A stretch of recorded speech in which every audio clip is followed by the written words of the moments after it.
আসসালামু আলাইকুম রহমতুল্লাহ, welcome to back to another new video. আমি আছি মোহাম্মদ সালাম নসরা থেকে বলতেছি। সবার কাছে একটা রিগের যে নাকি সাইপ্রাসের ওয়ার্ক পারমিট বা স্টুডেন্ট ভিসা চালু হয়ে গেছে, আদৌ এটা কতটুকু সত্য বা অনেকভাবে প্রচার করতেছে।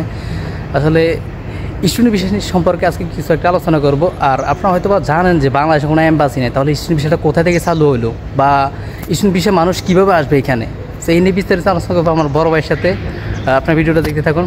যে বড় ভাই বলুন যে এখানে অনেকে বলতেছে নাকি স্টুডেন্ট ভিসা নাকি চালু হয়ে গেছে, আদৌ এটা কি স্টুডেন্ট ভিসা চালু হয়েছে?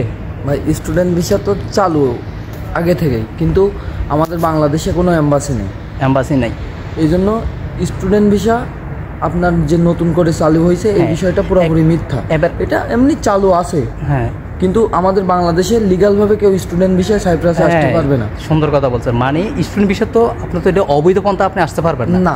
সো একটা লিগ্যালভাবে আসতে হলে আপনার একটা এম্বাসি পেস করতে হবে, একটা ট্রাভেলস পেস করতে হবে। সো আপনি দেশ থেকে যদি আসেন তাহলে এগুলো পেস করে আপনি এখানে আসতে হবে। সো আপনি স্টুডেন্ট ভিসা কার মাধ্যমে আসবেন? স্টুডেন্ট ভিসা যে খোলা, যে ভিসা যে ওপেন হয়েছে, আপনি কার মাধ্যমে আসছেন বা কে বলছে যে আপনার ওপেন হয়েছে? এটা তো আগে থেকেই ওপেন ছিল স্টুডেন্ট ভিসাটা, এটা তো আর অফ ছিল না। কারণ বাংলাদেশের সাথে কোনো এম্বাসি না, কোনো কূটনৈতিক সম্পর্ক নাই, কোনোভাবে এর সাথে কোনো সম্পর্ক নাই। সো এটা ওপেন ছিল। বর্তমানে এটাকে অনেকে জিজ্ঞাসা করতেছে, বিদেশ বলতেছে না কি স্টুডেন্ট ভিসা খোলা, আসলে এটা আগে থেকেই খোলা ছিল। আর স্টুডেন্ট ভিসা আপনি কীভাবে আসবেন, কার মাধ্যমে আসবেন, কে আছে এখানে, কোন এম্বাসি আছে, কোন এম্বাসি আপনি পেস করবেন? আপনি যদি সাইপ্রাসের কথা বলেন যে আপনি স্টুডেন্ট ভিসা যাচ্ছেন, আপনি আসতে পারবেন না। আপনি আসতে হলে যে তুরস্কের দূতাবাস থাকতে হবে, আপনার বাংলাদেশ থেকে তুরস্কের দূতাবাস থাকলে, কূটনৈতিক সম্পর্ক থাকলে তাহলে আপনি এখানে পড়াশোনার জন্য আসতে পারবেন। এখানে তো কোনো রকম কোনো সম্পৃক্ত নাই এদের সাথে। এখানে ডিরেক্ট ভাই কোনো স্টুডেন্ট ভিসা নাই যে আপনি, কারণ আমরা এসেছি ওয়ার্ক পারমিট ভিসায়। হ্যাঁ, এখন ওয়ার্ক পারমিট ভিসা আমরা এসেছি প্রথম দুবাই ট্যুরিস্ট ভিসায়। দুবাই থেকে এসেছি ভাই আপনার একটা এয়ারপোর্ট থেকে। আমরা দুবাই থেকে কিন্তু সাইপ্রাসের ভিসা পাইছি দুবাই থেকে। হ্যাঁ, দুবাই ট্যুরিস্ট ভিসায়। এখন ট্যুরিস্ট ভিসায় আসার পরে আমরা এখানে যখন কাজে লাগিয়েছি, লাগানোর পরে আমাদের ভিসা লাগাই, হ্যাঁ, ওয়ার্ক পারমিট ভিসা দিছে। আর আমরা যদি দেশ থেকে যদি সাইপ্রাসে ডাইরেক্ট লিগেল ভিসা দিয়ে আসতাম, তাহলে আমাদেরকে জেলে থাকা হতো এতদিনে। না, এটা কোনো লিগেল ওয়েতে আমাদেরকে কোনো ভিসা দেয়নি। আমরা মূলত আসছি ট্যুরিস্ট ভিসায় দুবাইতে আসার পর আমাদেরকে সাইপ্রাসের ভিসা বুঝিয়ে দেওয়া হয়েছে, তখন আমরা সাইপ্রাসের ভিসা পেস করে এখানে আসছি আমরা। হ্যাঁ, এখানে কোনো ভাই স্টুডেন্ট ভিসা আপনি সাইপ্রাসে ঢুকতে পারবেন না। আপনি এটা এই যে ইউরোপের দিকে ঢুকতে পারেন, গ্রিকের দিকে ঢুকতে পারেন, গ্রিক সাইপ্রাস দিকে আসতে পারেন। গ্রিক সাইপ্রাস তো ওপেন আছে আপনার।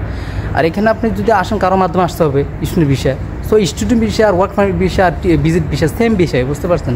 Same facility. আপনি আসতে হলে এখন আপনার সময় নিতে হবে। এখানে সময় ছাড়া আপনার কোনো নেই। আর এতে সরকার জানে যে আপনি এখানে আসলেও আপনি মানে কেন আসতেছেন, এখানে কি পড়াশোনার জন্য আসতেছেন নাকি আপনি কাজ করার জন্য আসছেন, এটা সরকারটা বহুত ভালো করে জানে। মানে সব বিষয় একটা সেম বিষয়, ওয়ার্ক পারমিট বিষয়, এখানে আসার কাজ করার জন্য আসে। সো আপনার এত হয়রানি হওয়ার কোনো নাই। আর মানুষের কথায় কাম দিবেন না যে এই না যে আপনি স্টুডেন্ট ভিসা চালু হয়ে গেছে, আপনি স্টুডেন্ট ভিসা এখানে কাজ করতে পারবেন বা আপনি স্টুডেন্ট ভিসা আপনি ফ্যাসিলিটি বুক করতে চাচ্ছেন। আসলে সেম বিষয়, সেম ক্যাটাগরি, সেম দালালরা সেম মাধ্যমে আপনার নিয়ে আসে, হয়তো স্টুডেন্ট ভিসা বা ট্যুরিস্ট ভিসা বা আপনার ওয়ার্ক পারমিট ভিসা যে কোনো লিগে নিয়ে আসে এখানে। কিন্তু আপনি পড়াশোনা করতে পারবেন না, এখানে আপনি কাজই করতে হবে। কারণ স্টুডেন্ট ভিসা আপনি যদি পড়াশোনা করতে চান তাহলে আপনার প্রথমে এম্বাসি ফেস করতে হবে। হ্যাঁ, নাহলে আপনি এখানে এসে যদি কেউ বলে যে আপনি পড়াশোনা করবেন, এইটা ভুল। এটা অন্য কেউ যদি আপনাকে বলে, আপনি যদি এইটা মেনে নেন, তাহলে আপনি এখনও ভাই পাগল আছেন। আর যারা স্টুডেন্ট ভিসা আসে তারা হয়তো দালালের মাধ্যমে কন্ট্যাক্ট করে, দালালের কথাবার্তা বলে, কাগজপত্র সব কিছু ঠিক করে তারপর আইনা দেয়। বুঝলেন না? বাংলাদেশ থেকে বলো তুমি এম্বাসি যদি বলো স্টুডেন্ট ভিসা যাইতেছো, তো বলো তুমি কার মাধ্যমে যাইতেছো। তুমি যদি স্টুডেন্ট ভিসা যাইতেছো তাহলে তোমার এত সমস্যা না, কোনো ফ্যাসিলিটি নেই। এম্বাসির কোনো দেখো, প্রুফ দেখো আমাদেরকে কার মাধ্যমে যাইতেছো। বাংলাদেশ থেকে আপনি এই কথাটা বলতে পারবেন না। আপনি বলতে হবে যে আপনি ভিজিট ভিসা যাইতেছেন দুবাইতে। এখন একটা কথা বলি, স্টুডেন্ট ভিসায় যদি আপনি আসতে চান তাহলে আপনার তুর্কি ল্যাঙ্গুয়েজ শেখা লাগবে। হ্যাঁ, তারপরে আপনার মেডিকেলের ফেস্ট হতে হবে, এম্বাসির ফেস্ট হতে হবে। অনেক ঝামেলা ভাই, অনেক ঝামেলা। যদি কেউ বলে আপনি স্টুডেন্ট ভিসায় এখানে আসতে পারবেন, তাহলে সেটা ভুল কথা।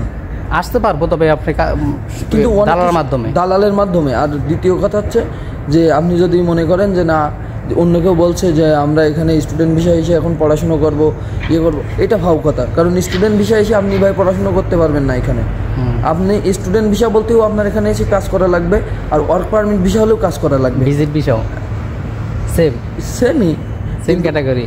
আপনি যদি ভাবেন যে না আমরা যে পড়াশুনো করবো, তাহলে এটা অন্য ব্যাপার। আপনি এম্বাসি বেস করে আসতে পারেন, সমস্যা নাই। এম্বাসি ছাড়া পারবে না, এটাই হলো কথা।